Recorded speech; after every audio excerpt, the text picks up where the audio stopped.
Hey y'all, top 5 moments from Dragon Age Origins, plus one thing I never ever want to do again. Number 5 is the Battle of Ostagar.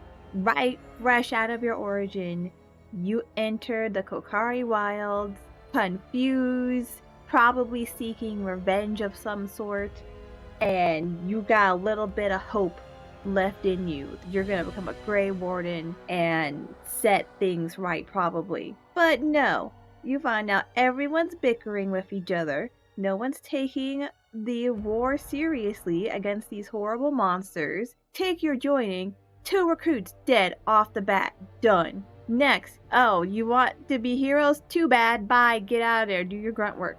Oh, wait. Maybe it's good you weren't in that battle, because now everyone's dead. The king dies. Duncan, you man who recruited you, dead. Everyone, all the Grey Wardens, most of the soldiers that accompanied this fight, all dead and gone, and then you almost die at the top of the tower, and you are only saved to later just become a pawn of some crazy old woman and her schemes. And that is how you kick off the beginning of Dragon Age.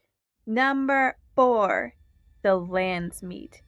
This is near the end of the game after you've gone through all the arduous hardships, struggles. You've been trying to get all of these people united under one banner to defeat the Blight, and the last man in your way is Loghain, the man who started or had a hand in starting the disaster that has befallen you in the first place. So now all of the resources, all of the allies you have gathered to this point are here to help you take him down. If you have not made any friends with anyone, if you've been ignoring side quests up to this moment, not talking to all the NPCs, exploring all of your options, you're gonna have a bad time in the Landsmeet, which can end in a few different ways. One is an all-out fight against Loghain and a bunch of other randos because you lose the Landsmeet because you did not have enough people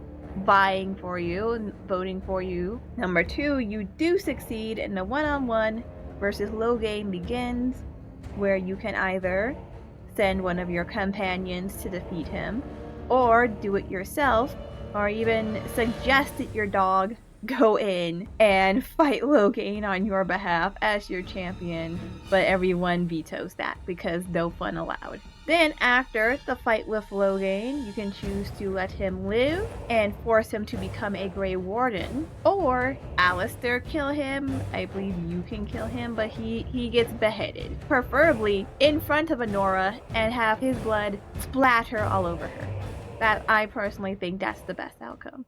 Number 3, the siege on Denerim at the end of the game, where all your hard work is showing off. All of your party members join the fight, not just the 3 that you can normally take with you. Everyone's charging in, everyone's fighting Darkspawn left and right with the armies that you have gathered to this point. It also has a cool mechanic that you only get at this section of the game, which lets you use the armies that you've gathered. So you can summon reinforcements from the elves, the dwarves, the mages, and depending on how one of the storylines goes, you could also have golems, and for another storyline, you might also end up with werewolves. So it's just you calling on the armies, sending them out to face Darkspawn, and you have that super cool moment where you're just running through a group of soldiers. They're all yelling your name, hyping you up to go take out the archdemon, the biggest of big bads. And you don't even know if you're gonna live or die by the end of it. Both of which are very real options in the game. Also, you just see Sandal hanging out in a pile of Darkspawn corpses. That's never really explained, but it's there. Number 2, the Brood Mother. So you go down to the deep roads. It's already awful down there. You fight in, you're probably sick of Orzammar and all its nonsense. And then you get to the part with Hespith and her freaking poem There's no other enemies anywhere. It's just you and a creepy voice reciting a creepy story in the form of a creepy poem as you walk down a gross, creepy corridor until you finally find Hespith looking absolutely awful and haggard. She has been through an absurd amount of hardship and difficulties. You have no idea what's wrong with her, you just know it isn't good. You get a pretty good idea of what befell the poor people who followed Bronca into the deep roads, and it is a fate worse than death. That entire moment in Dragon Age is the most creepy and haunting moment in the entire series, and it has stuck with me since the very first time I played it back on the PS3. And before we get to number 1, the one thing I never want to do again for Dragon Age Origins is go through the Fade in the Mage Tower. That was interesting the first time I did it. That was a cool little puzzle. Shapeshifting into different forms in the dream world was cool, and seeing all your party members' different nightmares was also very interesting, but it slows the gameplay and the momentum of the story down to a crawl. It just takes so long and isn't engaging or interesting, especially on multiple playthroughs. It gets very tiresome. That's why I'm glad the Skip the Fade mod exists for PC, because it made Origins so much easier to get through multiple times over. I don't think I could have done it without that mod.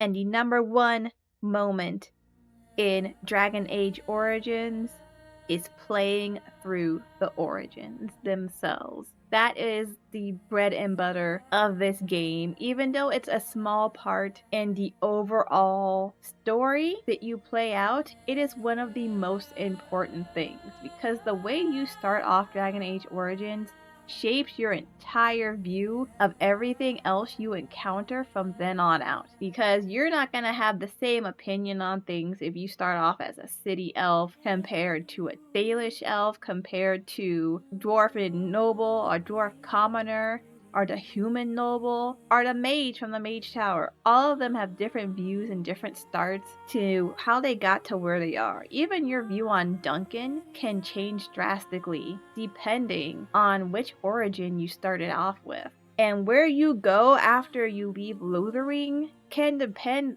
highly on how you first started.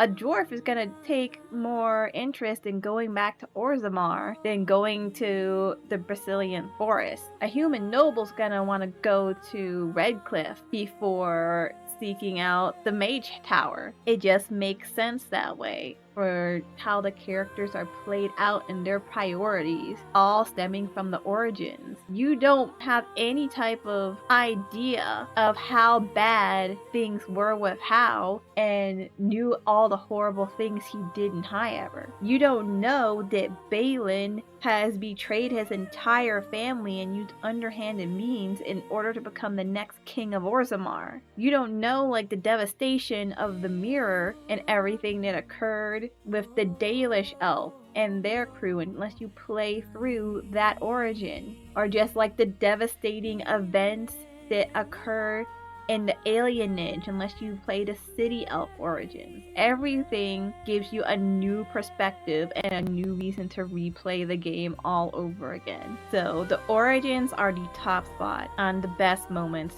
from Dragon Age Origins. So that was my top 5 moments from Dragon Age Origins. If you played through the game or watched playthroughs of the game, I'd like to know what your top moments are from it, what your best memories from the game are down in the comments. I love to see and hear how other people experience the game and what they thought of it, because so many people have so many different opinions, especially fond memories of what happened with their wardens and how they interacted with the companions in the story, and I want to know all of it. I will see you in the next adventure.